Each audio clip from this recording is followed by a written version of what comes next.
Hello, everybody out there. This is Old Buck Dave, and with me was actually no one today. This is a special episode, unfortunately. It's going to be one old buck today.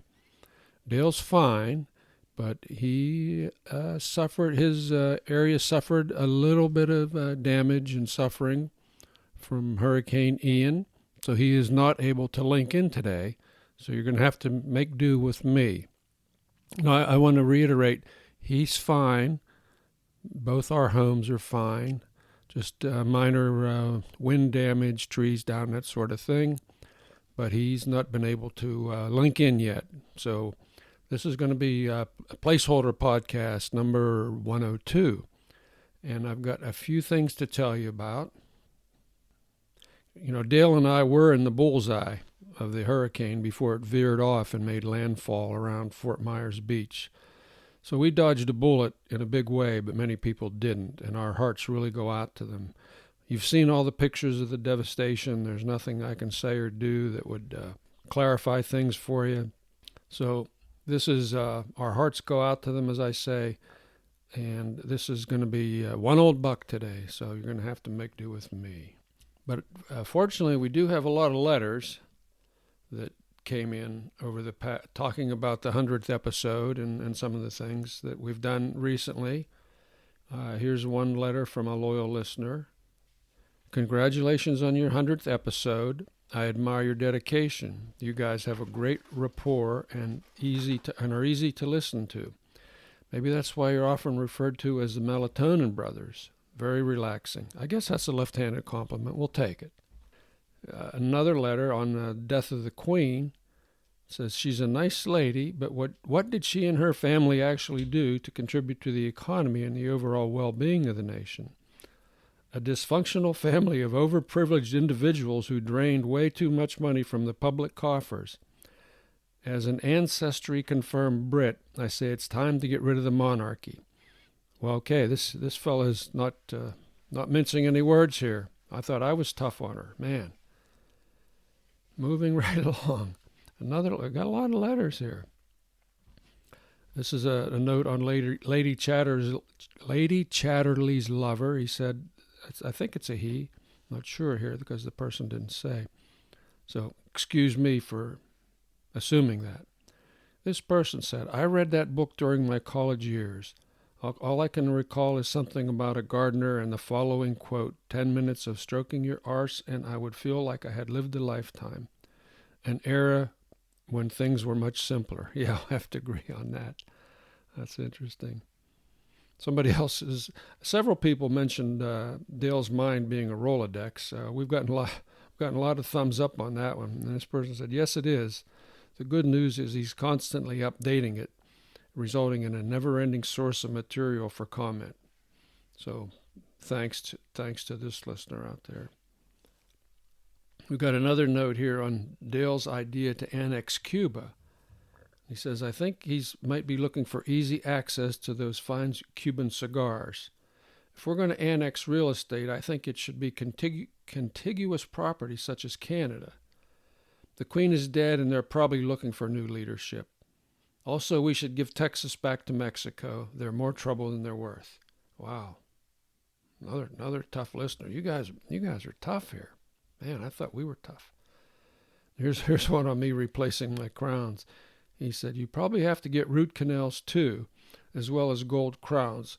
Hope you got a good price on the house you sold. Ooh. And here's one on Dale's eyes. No, I'm not going to read that one. That one's a little too racy for the Bucks even, so we'll let your mind can roam with that one. And we got another listener that said, read more short stories on your podcast. So actually what I'm going to do is read. This is an essay we got in recently from Vintage Vixen number 1 about her dog. So I'm going to read that now to you. It's entitled Chasing the Wind. I suspect that when you heard the title of my speech, you might have imagined flying kites, sailing, or soaring through the skies as an airplane or a parachute. However, Chasing the Wind refers to one of my fondest memories of Lisa, our dog. I know that I have mentioned her in some of my other talks, but as she nears the end of her life, I would be remiss if I did not honor Lisa at least one more time. Lisa came to us one bitterly cold day in January. My husband Bob and I had been thinking about getting a dog for a few months.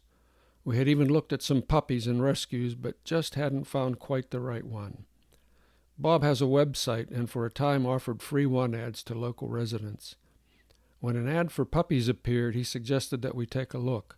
My response was, I can't deal with it right now. It is winter, and I don't want to housebreak a dog in the midst of the snow and frigid temperatures. I'm recovering from eye surgery. This isn't a good time. He responded, I'll just take a look. The puppies were being offered for $50 each, so he said he would not take a check with him so he wouldn't be tempted to bring one home. When he left the house, he was also going to do some grocery shopping and run other errands, so I thought he would be gone around 2 hours. 20 minutes later, I heard the garage go up and said to myself, we have a dog. Bob came up the stairs with Lisa cradled in his arms.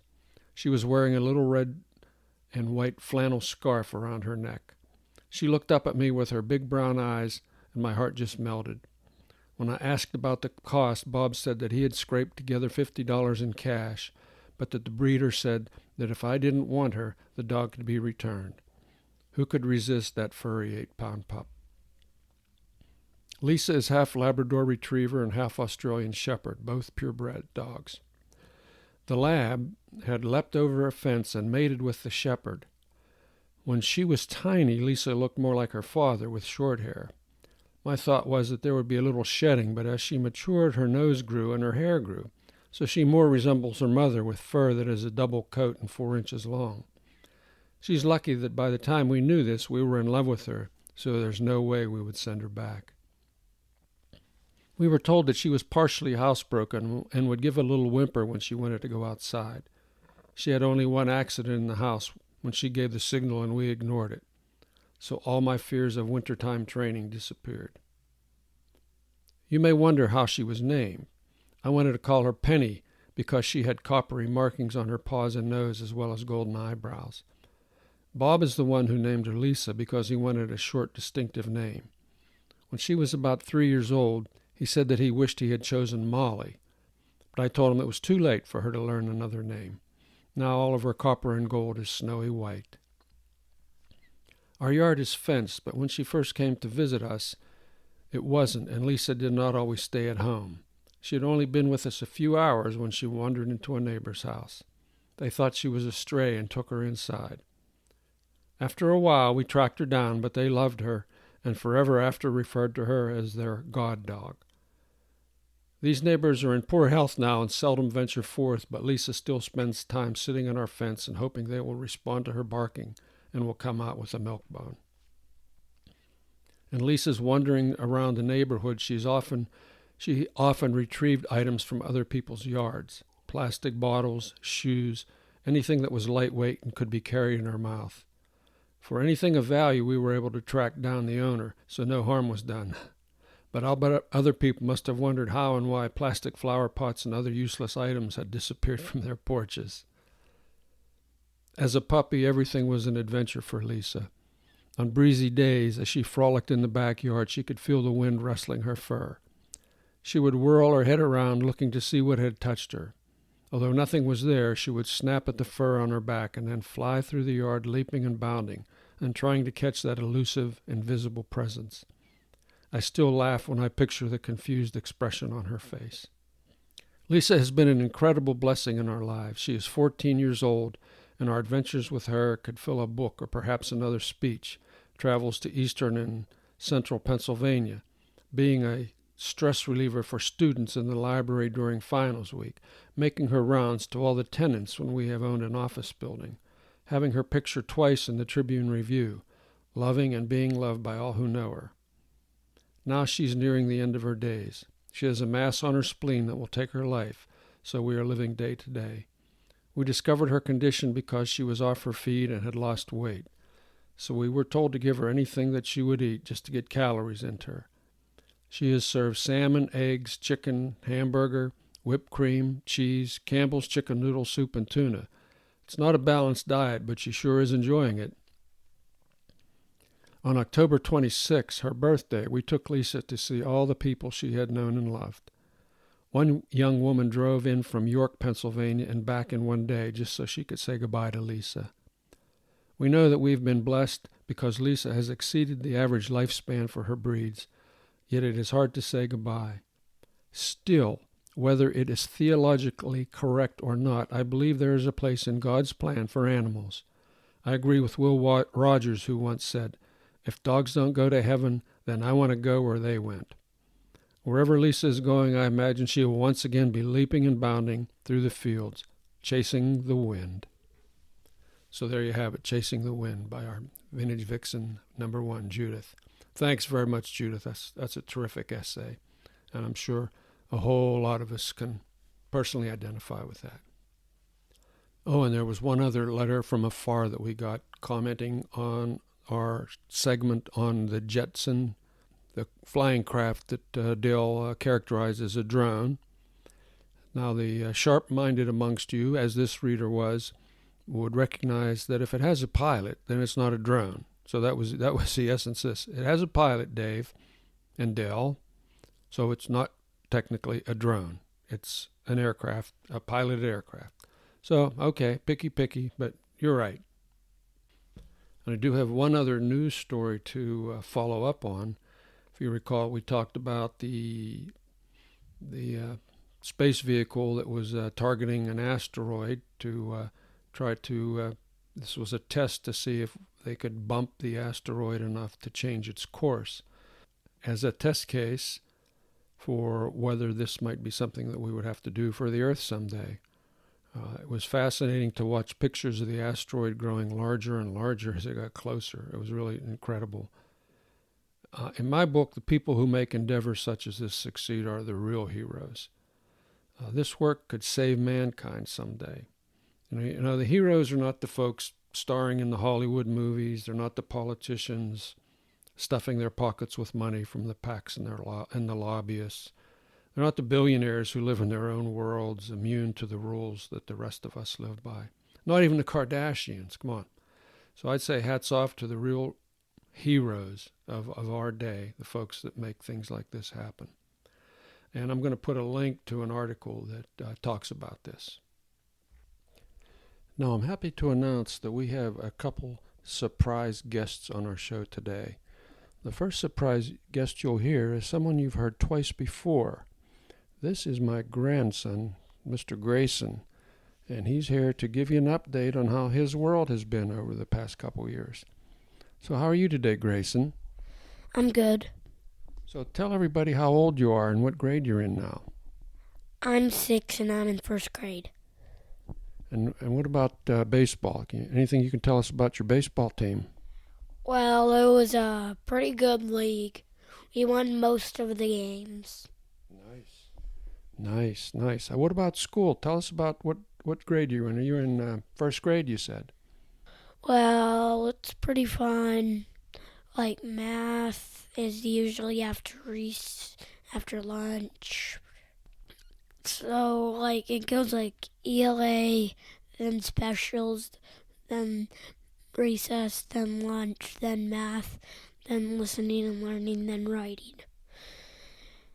Wow, that's a pretty full day. I'm going to ask you what your favorite subject is. I bet I know the answer, but I'm going to ask you anyway. Math. Oh, math. You surprised me. I thought you were going to say recess. That's not a subject. Oh, you're right. That's not a subject. Tell me what you're learning in math nowadays.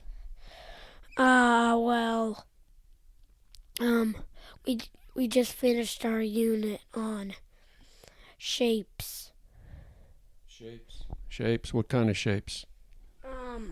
Like 2D and 3D shapes. Oh, okay. 2D and 3D. Tell us about your dog. I know your dog has grown a lot. She is pretty big, taller than me if she's on her hind legs. And she's like around 2 feet tall when she's not on her hind legs. She's pretty big. Tell us about what her name is and what breed is she? She is a Scottish Deerhound, and her name's Clem. Yeah, and she looks like a shaggy greyhound, doesn't she? She's a pretty sleek dog. Good runner. Does she have any friends? Yeah, she has a lot of friends. Most of them she met at the dog park, but one is Rossi, and then she has Tassie and Blue and Mango. Wow, she has more friends than I do, I gotta tell you. Now tell us more about Blue. I think Blue is like her special friend, isn't she? Isn't he? Yeah, he is. He lives like right behind us in our apartment. He's staying there for like a couple more weeks, probably. And they're good playmates, aren't they? I like to see them playing together. So what else can you tell us? Any special days coming up here shortly? Any holidays? Yeah, we got our Halloween decorations up today, and we got my brother's costume. Tell us about the decorations a bit. Well, we put cobwebs up, and we put a spider. We just ordered more, and then there's like a ghost with a gravestone in front of it, which at night the gravestone has like all different like dots, like Whoa. blinking. Oh, yeah. Blinking. That sounds nice. What did we do yesterday? Do you remember what we did yesterday together? And your dad caught up with us? We went on a bike ride, and also more of our Halloween decorations. There's like this projector that goes on at night, and it projects on our door, "Enter if you dare," with 2 ghosts. Whoa, that's really scary. And there's also a dragon. Ooh, and a dragon. Man, that's... A blow-up dragon. A blow-up one. So, Mr. Grayson, so you're in first grade now. You're a big guy. You're on the baseball team. Playing up with the next age group because you're so tall. You probably didn't know that. So what else do you have to say before you want to say goodbye to us? Well, and also I know a lot of new friends. I got them from baseball. So tell us about a couple of your friends. Who are they? Well, Ben and Charlie and Yurik. Oh, so you got a lot of friends, and you have more friends in school too, right? They're not on your baseball team. Must be tough keeping track of all these friends and all these dog friends. Yeah. And Clem has another friend called Joseph. Is Joseph a dog or a person? A dog. Oh, a dog. Okay. Well, thank you very much, Mr. Grayson. It was certainly good talking to you again. This is your third visit to the Two Old Bucks podcast, and we've got more coming up in the future, so we look forward to that. So thanks a lot, man. Have a good day. Bye-bye. Bye. Okay, that was Grayson. Due to technical difficulties, we will not be able to have an interview with my other grandson this time. We're going to save that for a future time. So having said that, I will next say, take it easy, everybody. Goodbye. Next time will be more fun because we'll have Mr. Dell back to tell some of his hurricane stories, among other things. So take care, everybody. Bye-bye.